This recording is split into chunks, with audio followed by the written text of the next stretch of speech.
I've put this together over the years to teach people neuroregulation, staying calm in the chaos. Why would you want to do that? Why would you want to do these practices?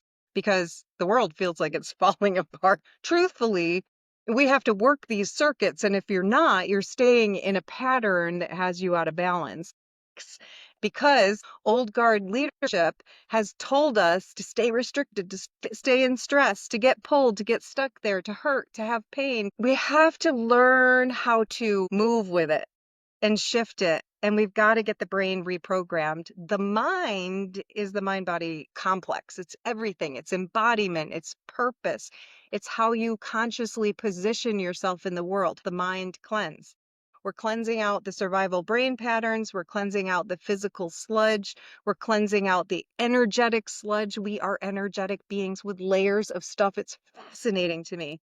We're clearing all that out, erase. But the biggest thing in the beginning of the mind cleanse and regulate is get rid of those survival patterns. Like, I'm going to resist this change. Freeze. I'm going to control this change. I'm going to avoid it. I'm going to deny that it even exists. No, Pam, there's no chaos. What are you talking about? Life is so great, yet I hurt so badly inside my soul. That's denial. Avoidance is like, just, I don't want to look at it. I'm going to turn off this post. Like, this isn't real. No, this isn't really happening. And then we excuse it. We make excuses. Oh, that's just the weather. That was just my mom. So there are these patterns, and you have to want something greater that you don't want to avoid, deny, excuse until like the world will. I call this a universal smackdown. It'll go, it literally will wake you up. And not everyone will wake up. Not everyone will feel it in their soul in this lifetime. So if we regulate first, then at least we get the nervous system out of the sympathetic dominance track, fight, flight, freeze, fawn, and undermine, and we can come back to center into parasympathetic calm and at least make the decision of what I'm saying. Is it true or is it not?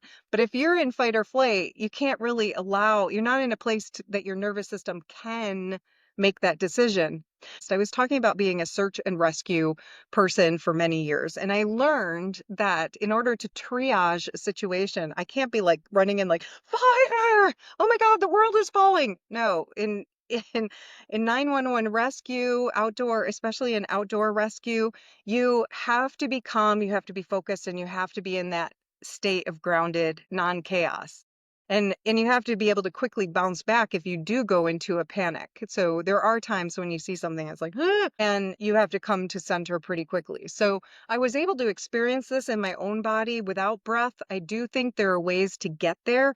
And it was when I found breath work that I was really able to master it. Breath work, movement, imagination, the triad come together and they reprogram the brain and then the mind. And it's super powerful. And we need to give ourselves that opportunity to come into regulation, to come to center, to really see, is it worth pursuing my purpose? Is it worth me reorganizing my life? Is it worth me taking Pam's quantum class? All right. Have yourself a great day. I hope some of that landed on you. If you're getting pulled, regulation is key.